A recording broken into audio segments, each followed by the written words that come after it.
алейкум бинандаҳои азизу гиромӣ, ин барномаи иттилоотии ахбор аст аз шабакаи якуми телевизиони Тоҷикистон. субҳи имрӯз президенти ҷумҳурии Тоҷикистон Эмомалӣ Раҳмон барои шиносоӣ бо нишондодҳои рушди иҷтимоию иқтисодӣ аз ҷумла дар соҳаҳои саноат ва кишоварзӣ ба ноҳияи Ёвони вилояти Хатлон сафар кард. субҳи имрӯз президенти ҷумҳурии Тоҷикистон Эмомалӣ Раҳмон бо мақсади шиносоӣ бо иқтидорҳои мавҷудаи истеҳсолӣ ва дастовардҳои соҳаи кишоварзӣ ба ноҳияи Ёвони вилояти Хатлон сафар кард. Дар ин мавзеъ сарвари давлат Эмомалӣ Раҳмонро роҳбарияти вилояти Хатлон ва фаъолони ноҳия истиқбол гирифтанд. Бо зуди президенти ҷумҳурии Тоҷикистон Эмомалӣ Раҳмон дар ноҳияи Ёвон нахуст аз рафти корҳои сохтмонии коргоҳи азими истеҳсолии сементбарорӣ Хуаксин Ғайюрсемент оғоз ёфт. Сарвари давлат дар ин ҷо бо ҷараёни корҳои сохтмонӣ шинос гардида баҳри вусъат ва саривақт сомон додани корҳои босозии ин коргоҳ ба роҳбарият ва сохторҳои ҷумҳуриявӣ дастуру супоришҳои муфид дод. Хабар дода шуд, ки сохтмони корхонаи муштараки Хуаксин Ғайюрсемент тавассути сармояи соҳибкорони ҷумҳурии Тоҷикистон ва ҷумҳурии мардумии Чин ҷараён дорад. Иқтидори истеҳсолии корхонаи сементбарории Хуаксин Ғайюрсемент дар ноҳияи Ёвон 1 миллион тонна семент мебошад. Сармояи умумии коргоҳи бунёдшаванда $10 миллион амрикоиро ташкил медиҳад. Қарор аст, ки баъди ба истифодадиҳӣ дар ин муассиса 1100 нафар, аз ин шумора 1000 нафар шаҳрвандони ҷумҳурии Тоҷикистон соҳиби ҷойи кори доимӣ мегарданд. Роҳбарияти иншоот хабар доданд, ки айни замон корҳои сохтмонӣ дар мавзеи асосӣ аз рӯи нақша идома дорад. Аз аввали соли ҷорӣ то ин ҷониб дар ин иншоот корҳои омодагардонидани майдончаҳои зери сохтмон, кандани замин ба андозаи 100% иҷро гардидааст. Аз аввали моҳи июн сар карда ба ширкат ҳамарӯза дастгоҳу таҷҳизоти истеҳсолӣ ворид мегардад, ки пурра аз пардохти боҷи гумрукӣ ва андоз озод карда шудааст. Лозим ба зикри хос аст, ки Хуаксин Ғайюрсемент на танҳо дар ҷумҳурии Тоҷикистон, балки дар миёни давлатҳои Осиёи марказӣ калонтарин ба ҳисоб меравад. Захираи ашёи хом ё бо забони техникӣ оҳаксанге, ки аз он семент истеҳсол карда мешавад, дар масоҳати 3 километр ҷойгир буда, он барои 80 соли оянда кифоят мекунад. Бартарияти дигари корхонаи бунёдшавандаи Хуаксин Ғайюрсемент дар он аст, ки он тавассути ангиш фаъолият намуда иқтидори истеҳсолиаш низ зиёд аз лиҳози экологӣ тоза ва ҷавобгӯ ба стандартҳои байналмилалӣ мебошад. Хабар дода шуд, ки барои фаъолияти якрӯзаи ин корхона бештар аз 400 тонна ангишсанг сарф мегардад. Бо вуҷуди ин арзиши аслии семент нисбат ба қимати имрӯзаи он поинтар хоҳад буд. феълан дар қисматҳои асосии сохтмон корҳои бетонрезии таҳкурсиҳо ҷараён дорад. шумораи коргарон барои анҷоми корҳои сохтмонӣ зиёда аз 400 нафар буда, аз ин теъдод беш аз 150 нафар коргарони чиноӣ ва боқимонда кормандони ватанианд. Сипас президенти ҷумҳурии Тоҷикистон Эмомалӣ Раҳмон бо буридани лентаи рамзӣ ба фаъолияти комбинати баракати шири Ёвон оғоз бахшид. Дар ин ҷо роҳбарияти корхона роҷеъ ба нақшаҳои истеҳсолӣ ва иқтидори мавҷудаи саноатии коргоҳ ба сарвари давлат маълумот доданд. Президенти ҷумҳурии Тоҷикистон Эмомалӣ Раҳмон ҷиҳати равнақи бештари фаъолият ва бо сифати баланд тайёр кардани маҳсулоти ширин ба масъулон супоришҳои мушаххас дод. Зикр рафт, ки бо мақсади коркарди маҳсулоти худӣ аз ҷумла маҳсулоти ширин аз ҷониби ҷамъияти саҳомии пӯшидаи Комрон Агро Холдинг корхонаи коркарди шир бо иқтидори 5000 литр шир дар якшабона рӯз ба маблағи $2.5 миллион амрикоӣ фаъол кунида шудааст. таъкид шуд, ки айни ҳол дар ин коргоҳ наздики 20 нафар корманд фаъолият дошта. Баъди оғози пурраи кори сехҳои дигари истеҳсолӣ ин теъдод ба 40 нафар, ки сокинони маҳаллӣ хоҳанд буд, расонида мешавад. маҳсулотҳои корхона хушсифат буда дорои сертификати мутобиқ мебошанд, ки 10 номгӯро ташкил медиҳад. дар корхонаи мазкур коргарон бо хӯроки гарм таъмин буда музди миёнаи маоши онҳо аз 600 то 1200 сомониро ташкил медиҳад. дар ҷараёни ин сафар президенти ҷумҳурии Тоҷикистон Эмомалӣ Раҳмон ҳамзамон аз рафти корҳои сохтмонии корхонаи истеҳсоли либосҳои бачагона, ки бо иқтидори истеҳсоли 10 000 сару либос дар як сол бунёд хоҳад шуд, шинос гардид. тавре иттилоъ дода шуд, дар ин мавзеъ, ки бунёди корхонаи дӯзандагӣ, бофандагӣ ва маркази савдо дар назар аст, 200 нафар сокини маҳаллӣ бо шуғл фаро гирифта мешаванд. ин иншоот аз ҷониби соҳибкори ватании Мирзоев Илҳом бунёд ёфта. мақсад аз он бо шуғл фаро гирифтани бошандагони ноҳия, соҳиб шудани бозори дохилӣ дар самти истеҳсолу фурӯши либосҳои мактабӣ ва ниҳоят ҷавобият ба таваҷҷӯҳу дастгириҳои пайвастаи роҳбарияти олии сиёсии мамлакат дар самти рушди соҳибкории хурдумиёна, аз ҷумла соҳибкории истеҳсолӣ. президенти ҷумҳурии Тоҷикистон Эмомалӣ Раҳмон ба дастандаркорони ин иқдом арзи сипос карда ташаббуси мазкурро қобили дастгирӣ ва намунаи ибрат арзёбӣ кард. тибқи маълумот арзиши сохтмони иншоот $1 миллион амрикоӣ буда, корҳои омода намудани майдончаи зери сохтмон 100% иҷро гардидааст ва рехтани таҳкурсиҳои иншоот бо суръат идома дорад. аз рӯи лоиҳа дар корхона ошхона барои коргарон, сехи дӯзандагӣ, сехи рангуборкунӣ, намоишгоҳ ва дигар сехҳои ёрирасон пешбинӣ шудааст. дегҳои буғии корхона тавассути сӯзишвории ангиш фаъолият хоҳад намуд. ҳамчунин соҳибкор Илҳом Мирзоев дар шафати ин коргоҳи бунёдшаванда толори варзишии ваҳдатро бунёд намудааст, ки сарвари давлат бо фаъолияти он низ аз наздик шинос шуд. бояд гуфт, ки баъди мулоқоти президенти ҷумҳурии Тоҷикистон Эмомалӣ Раҳмон бо варзишгарон, ки моҳи декабри соли 2010 доир гардида буд, раванди сохта ба истифода додани толору маҷмӯъаҳои варзишӣ дар ноҳияи Ёвон низ аз тарафи соҳибкорон такони тоза касб кард.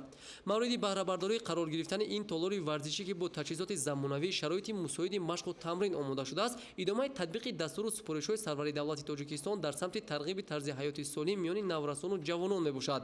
дар рафти мулоқот бо намояндагони варзишгарони ноҳия, президенти ҷумҳурии Тоҷикистон Эмомалӣ Раҳмон аҳамияти сарукор доштан бо варзишро бори дигар махсус таъкид кард ва онро омили аслии инкишофи ҷисмонӣ, солимии рӯҳу тан ва фишанги асосии нагаравидани ҷавонон ба ҳаракатҳои зидди ахлоқӣ унвон кард. хабар дода шуд, ки барои бунёду фароҳам сохтани имконот дар ин маҷмӯъаи варзишӣ 1 млн 600 000 сомонӣ истифода гардидааст. бинои мазкур се қабат буда аз толори обу тоби бадан ва толор барои гузарондани чорабиниҳои гуногун иборат мебошад.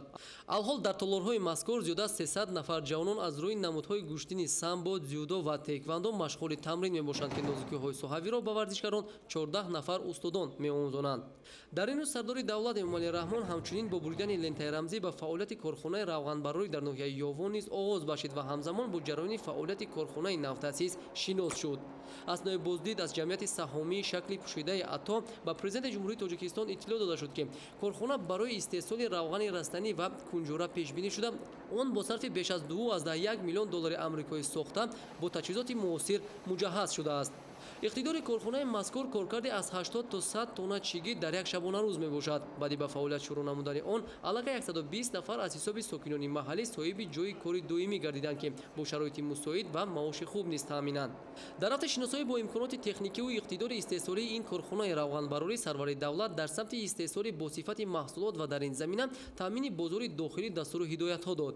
таъкид гардид, ки айни ҳол аллакай 70% маҳсулоти истеҳсолнамудаи ҷамъияти саҳомии шакли пӯшидаи ато, ки аз 4 намуди растанӣ офтобпараст, лӯбиё, маъсар ва пахта омода мешавад, дар бозори шаҳру ноҳияҳои вилояти Хатлон пешкаши истеъмолкунандаҳо гардонида хоҳад шуд. 30% дигар бошад барои бозорҳои ноҳияҳои тобеи ҷумҳурӣ пешбинӣ шудааст. корхонаи мазкур, ки аз 6 сехи истеҳсолӣ, 4 амбор ва озмоишгоҳи санҷишӣ иборат аст, бо ҷалби сармояи хориҷӣ бунёд ва фаъол гардида дар он технологияи муосири коркард аз ҷумла таҷҳизоти пешрафтаи олмонию, туркӣ ва чиноӣ муҷаҳҳаз гардонида шудааст. дар ин корхона ҳамзамон технологияи нави истеҳсолӣ, сехи экстраксионӣ истифода мегардад, ки таҷрибаи нав мебошад. ин коргоҳи истеҳсолӣ низ бо истифода аз сӯзишвории ангишсанг фаъолият мекунад, ки дар як шабонарӯз то 2 тонна пешбинӣ шудааст. тавре маълум гардид, дар заминаи ин коргоҳ ҳамчунин дар масоҳати 12 гектар маҳсар киш гардида бо хараҷоти кам аз ҳосили он равғани хушсифат омода карда мешавад. тибқи нақшаи масъулин, оянда майдони кишти ин зироат боз зиёд карда хоҳад шуд.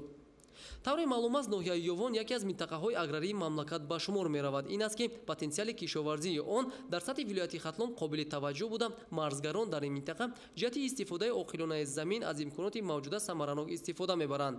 бо назардошти ин, президенти мамлакат дар доираи сафари корӣ ба ноҳияи Ёвон аз фаъолияти якчанд хоҷагиҳои деҳқонӣ ошноӣ пайдо кард. бозиди сарвари давлат дар хоҷагии деҳқонии Абдураҳмонҷон аз шиносоӣ бо нашу намои пахта оғоз ёфт. тавре зикр гардид, хоҷагии мазкур аз 106 гектар замини обӣ иборат буда, аз соли 2003 фаъолият мекунад. хоҷагидорон дар майдонҳои дар ихтиёраш буда соли ҷорӣ дар масоҳати 60 гектар пахта, 20 гектар гандум, 10 гектар юнушқа ва 5 гектар полизиҳо киш намуда, дар майдони беш аз 7 гектар боғ бунёд карданд. кишти такрорӣ бошад 5 гектарро ташкил мекунад. тавре ба сарвари давлат иттилоъ дода шуд, ҷиҳати авасмангардонии ҳамаи 60 саҳмдор аз ҳисоби заминҳои коркардшудаи дар ихтиёрашон буда 5 сотиқи қитъаҳои замин ва инчунин ба тарзи кофӣ бобати захираи хӯроки чорво ба кормандон шароит фароҳам оварда шудааст. президенти ҷумҳурии Тоҷикистон Эмомалӣ Раҳмон бори дигар пиромони моҳияти захира намудани озуқаворӣ ва ҳам хӯроки чорво барои 2 соли оянда бо хоҷагидорон суҳбат ороста, ба масъулони бахши аграрӣ бобати истифодаи тухмиҳои серҳосил ва ба шароити маҳал мувофиқ дастуру супоришҳо дод. сипас сардори давлат Эмомалӣ Раҳмон бо фаъолияти хоҷагии деҳқонӣ Зиян Инхай, ки аз ҷониби кишоварзони соҳибтаҷрибаи ҷумҳурии халқии Хитой ташкил гардидааст, аз наздик шинос шуд. дар ин мавзеъ дар асоси қарордоди дуҷониба хоҷагии калони кишоварзию таҷрибавӣ ташкил карда шудааст. бо мақсади ҷорӣ намудани технологияи муосир ва усулҳои самарабахши парвариш дар соҳаи кишоварзӣ аз ҷумла истифода ва мутобиқсозии тухмиҳои аълосифат ба шароити Тоҷикистон 295 гектар замини обӣ ҷудо шудааст. Аснои боздид ба президенти ҷумҳурии Тоҷикистон Эмомалӣ Раҳмон иттилоъ дода шуд ки дар майдони мавҷудаи хоҷагӣ аз рӯи таҷрибаи кишоварзони хитоӣ 30 гектар пахта, 180 гектар ҷуворимакка, 15 гектар гандум, 1 гектар чормағзи заминӣ, 1 гектар сабзавот ва дар масоҳати 57 гектар зироатҳои лӯбиёгӣ кишт шудааст ки ҳамаи он нашъу хуб доранд. дар қитъаи озмоишии хоҷагии деҳқонӣ Цзян-Инхай ки дар он нави тухми тозаихтирои пахта парвариш карда мешавад муаррифӣ карда шуд. таъкид гардид ки ҳар як ниҳоли дар ин мавзеъ парваришшаванда дорои беш аз 200 кӯрак мебошад.